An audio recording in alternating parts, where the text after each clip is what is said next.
Welcome to Serving Revolt. I'm your host, Alex Stoan. In this series, we're going to read poems from and for rebels, rouse rabble, and revolutionaries. We're starting off with a piece by Roque Dalton, originally from his Poemas Clandestinos, written from his underground organizing against the Salvadorian oligarchy.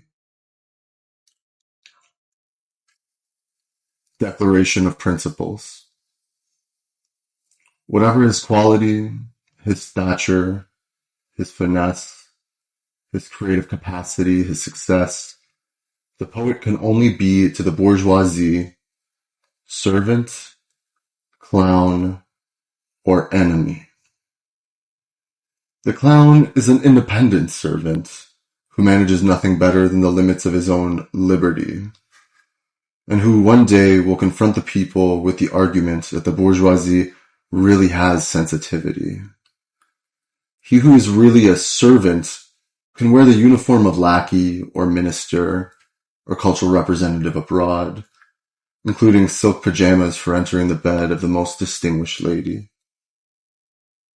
The enemy poet is above all else the enemy poet. He who claims his wages not in flattery or in dollars, but in persecutions, prison, bullets.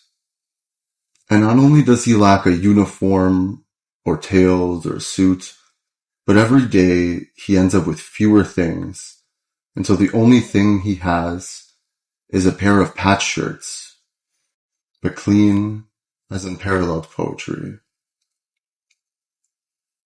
Paraphrasing Althusser, let's say nothing of him that, instructed by crushing reality and the dominant ideological mechanisms, in constant struggle against them, able to use his poetic discipline against all official truths, the fertile paths opened by Marx, forbidden and obstructed by all the reigning prejudices.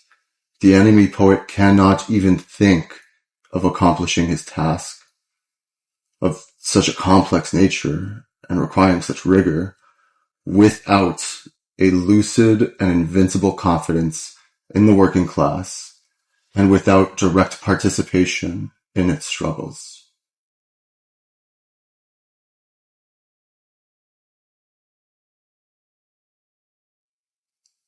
This is my declaration of principles.